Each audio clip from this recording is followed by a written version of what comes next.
কামড় দিয়েছিল সাপ। সেই সাপকে জীবন্ত অবস্থায় ধরে চিকিৎসার জন্য হাসপাতালে হাজির হলেন বধূ। আর এমন ঘটনায় সাপ দেখতে হাসপাতালে উপচে পড়ে ভিড়। বর্তমানে ওই বধূ ক্যানিং মহকুমা হাসপাতালে চিকিৎসাধীন রয়েছেন। স্থানীয় সূত্রে জানা গিয়েছে, বারুইপুর থানার অন্তর্গত রাঙা বেলেঘাটা গ্রামের বধূ কৃষ্ণা নস্কর বুধবার সন্ধ্যায় বধূ নিজের পেয়ারা বাগানে কাজ করছিলেন। সেই সময় তার ডান হাতে একটি চন্দ্রবোরা সাপ কামড় দেয়। কোনো রকমের সাপটি ধরে ফেলেন।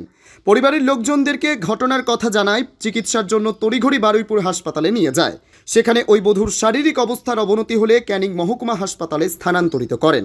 জীবন্ত সাপ নিয়ে ওই বধূ ক্যানিং মহকুমা হাসপাতালে এলে হইচই পড়ে যায়।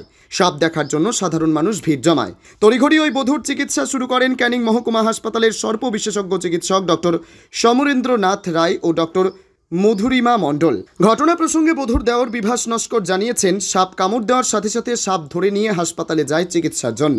তবে ইদানিং বারুইপুর এবং সোনারপুর এলাকায় চন্দ্রবোরা সাপ প্রচুর হারে বেড়ে গিয়েছে।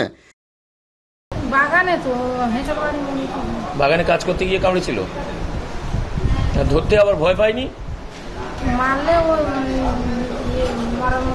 এই ধরার সময় যদি আবার কামড় দেয় সেটাও তো বিষ হবে, এটা জানা আছে? ছোট না বড়? চন্দ্রবোরা আপনি চেনেন?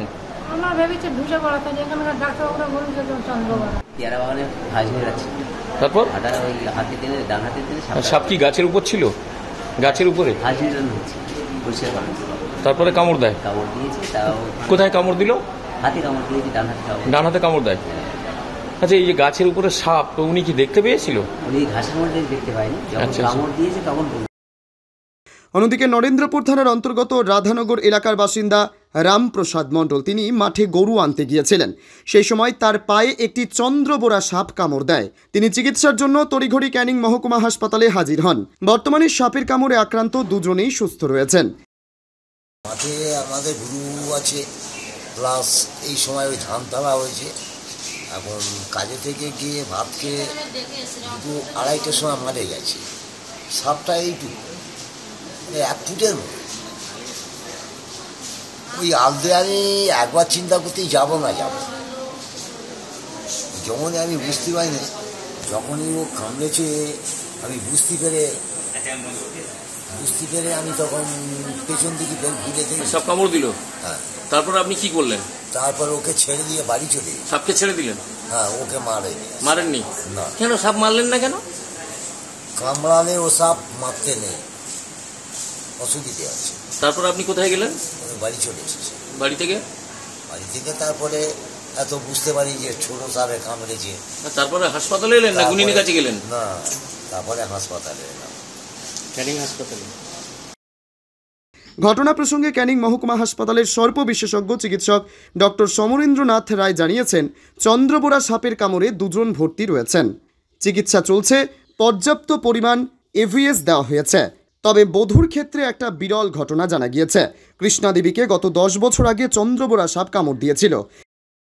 যেটা চন্দ্রবোরা সাপের ক্ষেত্রে যেটা হয়, কিডনি নষ্ট হয়, পেচ্ছাপ কমে যায় বা পেচ্ছাপের সঙ্গে রক্ত বেরোতে পারে, সেটা নেই। আমার ধারণা এই পেশেন্ট ভালো হয়ে যাবে। আর এক্ষুনি যে চন্দ্রবোরা সাপের কামড়ের পেশেন্টটা ভর্তি হয়েছে, এটা নিশ্চিত। কিন্তু খুব এটা বেশ দুঃখেরও খবর বা সুখেরও খবর বলতে পারি। এরকম রুগী খুব কম আসে। ওনার ক্ষেত্রে যেটা একটা বিরলতম বলতে পারি, সেটা হচ্ছে ওনার 10 বছর আগে ওনাকে একবার চন্দ্রবোরা সাপের কামড় ঘটেছিল এবং বোধহয় সম্ভবত যদি ঠিকঠাক বোঝা যায় তাহলে ওর সময় নষ্ট হয়েছিল। তারপরে পিজিতে যে অনেকগুলো ডায়ালিসিস দেওয়ার পরে উনি বেঁচে গেছেন। এক্ষেত্রে দেখা যাক এটা নিয়ে ওনার দ্বিতীয়বার এখন মোটামুটি ট্রিটমেন্ট চলছে, ভালো আছে, ট্রিটমেন্ট চলছে। মুহূর্তে কেউটে, কালাচ এবং চন্দ্রবোরা সব সাপেরই বাচ্চা হচ্ছে। আমাদের যারা রেস্কিউ করে এরকম বন্ধুদের কাছে প্রচুর খবর। এই যে পেশেন্ট সোনারপুর থেকে এসছে, বারুইপুর থেকে এসছে, শত শত চন্দ্রবোরার বাচ্চা হয়েছে। তার পাশাপাশি কেউটের বাচ্চাও হসপিটালে এসছে। এবং এই গত 15 দিনে আমাদের হাসপাতালে প্রচুর পেশেন্ট ভর্তি হয়েছে। তারা সবই কিন্তু এই বেবি চন্দ্রবোরা বা বেবি কেউটের কামড় নিয়ে এসছে। সাপ মারবেন না, জ্যান্ত সাপ ধরে হাসপাতালে নিয়ে আসবেন। মরা সাপ নিয়েও হাসপাতালে আসার কোনো প্রয়োজন নেই। সাপ দেখে আমাদের আইডেন্টিফাই করার দরকার নেই যে কোন সাপে কামড়ালো। আমরা সাপ না দেখে শুধু রোগ লক্ষণ দেখে বুঝতে পারি কোন ধরনের সাপের কামড়ের ঘটেছে এবং সেক্ষেত্রে কী চিকিৎসা করতে আমরা আমাদের সব ডাক্তারবাবুরা জানি।